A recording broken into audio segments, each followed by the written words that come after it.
देखिए इस वीडियो में हम लोग effect of race curve on running times देखेंगे। ठीक है। एक तो जो इफेक्ट होता है कि भाई इनर लेन पे अगर आप होते हो, ठीक है ना, तो यहाँ पे कम डिस्टेंस जैसा दिखता है ना। तो यहाँ पे देखें कि यहाँ से शुरू करते हैं, क्योंकि जब जाते हैं तो रेडियस बढ़ता जाता है। तो उसको तो रेक्टिफाई किया हुआ है, उसको हम लोग नेक्स्ट वीडियो में पढ़ेंगे कि जो ओलंपिक का वो जो रूल है, जो रूल बुक है, वहाँ से फिर अलग अलग के भी कितने डिस्टेंस 1.22 का लेन होता है, 0.3 का वो रनिंग डिस्टेंस होता है। ठीक है। तो किस तरह से उसको एडजस्ट किया गया है कि मतलब जो मार्जिन कितना रखा गया है। उसके बाद भी ना, उस एडजस्टमेंट के बाद उसको कंपनसेट करने के बाद भी एक डिफरेंस है ना, बहुत इंपॉर्टेंट डिफरेंस है। उसको देख के समझते हैं हम लोग कि देखिए डिफरेंस ये है कि भाई जो इनर मोस्ट में, मतलब अगर मैं इसको कहता हूँ कि अगर ये फर्स्ट लेन है, ठीक है, और ये आखिरी लेन है, एट्थ लेन है, ठीक है ना। तो जब इसमें अगर रनर दौड़ता है, ठीक है, तो मान लो कि भाई किसी के लिए मैं अगर फर्स्ट इनर मोस्ट ये, आउटर मोस्ट कुछ होता, ठीक है। अब मैं एक जनरल कोई भी लेन एज्यूम करता हूँ कि सपोज करो ये रनर है, ठीक है। तो रनर का जो मोशन है वो कैसा है? Circular motion. कर्व पे अगर जा रहा है तो वो कैसा होगा? सर्कुलर मोशन हो जाएगा, ठीक है ना। तो देखो सर्कुलर मोशन के लिए हमने फिजिक्स में पढ़ा हुआ है, क्या पढ़ा है कि भाई एक सेंट्रीपिटल फोर्स रिक्वायर्ड है ना, एग्जीक्यूशन के लिए, सर्कुलर मोशन के एग्जीक्यूशन के लिए एक नेसेसरी फोर्स होता है, दैट इज सेंट्रीपिटल फोर्स, ठीक है। और अगर हम लोग सर्कुलेटिंग बॉडी के फ्रेम में जाए तो एक सेंट्रीफ्यूगल फोर्स आएगा, जिसको बैलेंस करने के लिए क्या चाहिए हमें? एक फोर्स चाहिए, ठीक है। तो मैं यहीं से बॉडी के फ्रेम में आ जाता हूँ। तो बॉडी के फ्रेम में अगर आता हूँ तो देखो क्या होगा, एक बाहर को एक फोर्स आ रहा होगा, ठीक है ना, ये सेंट्रीफ्यूगल फोर्स हो जाएगा, ठीक है। और इसको क्या लिखते हैं? mv² upon r। m क्या हो गया? Mass of the runner, v is the velocity and r is the radius of this curve, ठीक है। अब यहाँ से समझना कि भाई mv²/r को बैलेंस करने के लिए एक तो फोर्स चाहिए, किस तरफ चाहिए? इसके ऑपोजिट डायरेक्शन में। तो अगर हम लोग यहाँ पे ऐसा दिखाएं तो ये फोर्स चाहिए इस डायरेक्शन में, लिख सकते हैं ना। तो देखिए ये फोर्स कहाँ से मिलेगा हमें? एक तो ये फोर्स चाहिए इस सेंट्रीफ्यूगल फोर्स को बैलेंस करने के लिए। दूसरा कौन सा फोर्स चाहिए? रनर को अपने आप को एक्सेलरेट भी करना है, तो फॉरवर्ड डायरेक्शन में भी एक फोर्स चाहिए, तो इस डायरेक्शन में भी एक फोर्स चाहिए, ठीक है। तो ये जो फोर्स होगा, ठीक है, ये क्या करेगा? एक्सेलरेट कराएगा तुम्हें। तो इसको मैं एफ टेंजेंशियल नाम देता हूँ, ठीक है ना। इसको हमने एफ टेंजेंशियल लिख दिया,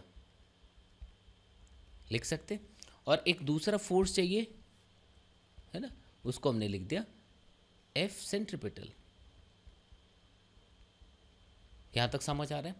तो ये दो फोर्स कैसे? अब चार पैर तो होता नहीं है, एक टाइम पे एक ही पैर तुम्हारे ग्राउंड के कांटेक्ट में होता है। तो उस केस में क्या करते हैं, जो पैर होता है उसको थोड़ा टेढ़ा फोर्स लगाते हैं, जो पुश करते हैं हम लोग ग्राउंड को, जो पुश करने की बात आती है, तो उसको थोड़ा टेढ़ा किया जाता है, ठीक है, समझना है इसको।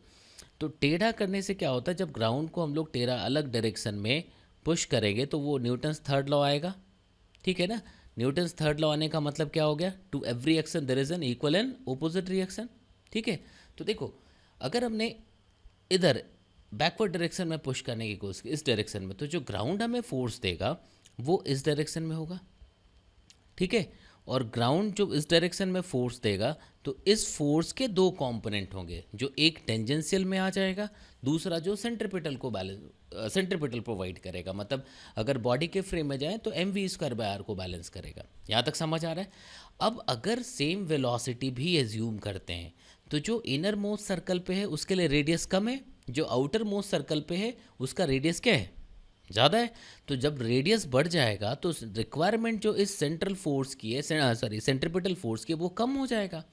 तो यहाँ से अगर हमने अगर ये स्टेटमेंट लिखा है कि inner lane is too tight, मतलब नॉर्मली ये जो रनर्स हैं ये कंप्लेन जरूर करते हैं कि अगर वो फर्स्ट मिला है तो वो बहुत मुश्किल होता है भाई, है ना। इस हिसाब से वो मुश्किल किस हिसाब से था? यहाँ से था, क्योंकि जैसे आप दूर जाते जाओगे, अगर लेन दूर जाता जाएगा तो रेडियस क्या होगा? ये इंक्रीज़ होता जाएगा। और रेडियस इंक्रीज़ होने का मतलब है कि भाई आपका ये जो फोर्स है, ठीक है, ये डिक्रीज़ हो रहा है।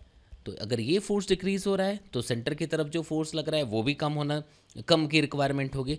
तो यहाँ पे टेंजेंशियल पे ध्यान देंगे, मतलब कम डायरेक्शन में भी कम एंगल पे जा कर के ये फोर्स ये अचीव कर लेगा, उसको बैलेंस कर लेगा। ठीक है, अब बात आती है कि भी देखो डिस्टेंस वाला जो था, अभी हम लोग मैथ्स बिहाइंड द जो लेनिंग पढ़ेंगे, जो लेन के लिए हम लोग डिस्टेंस लिखते हैं उसमें पढ़ेंगे, उसको किया जा चुका है, उसको मैथ्स के हिसाब से कैलकुलेशन से उसको एडजस्ट किया जा चुका है कि भाई इनर जो रहता है वो सबसे पीछे यहाँ होता है और आउटर में सबसे आगे खड़ा होता है।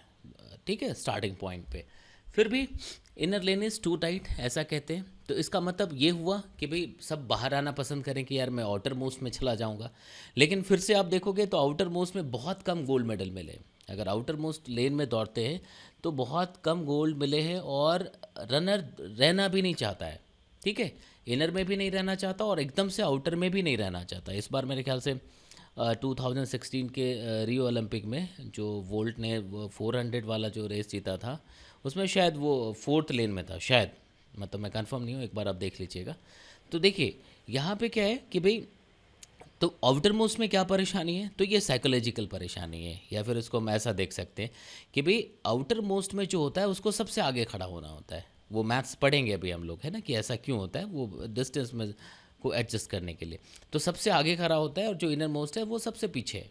ठीक है, तो इसको 1/4 ऑफ द रेस, इनफेक्ट अगर छोटी रेस है तो आधे रेस तक तो इसको सबसे आगे भागना होता है, इसको पता ही नहीं लगता भाई पीछे कौन कैसे चल रहा है। ठीक है, नॉर्मली रिक्वायरमेंट ये है कि भाई हम लोगों को देख करके, मतलब अपने जो कॉम्पिटिटर है उसको देख करके अपनी स्ट्रैटेजी बनाते हैं, अपनी चीज़ें तैयार करते हैं, और मतलब ये एक फैक्ट है, ऐसा करते हैं। ठीक है, तो इस वजह से यहाँ पे डिसएडवांटेज है।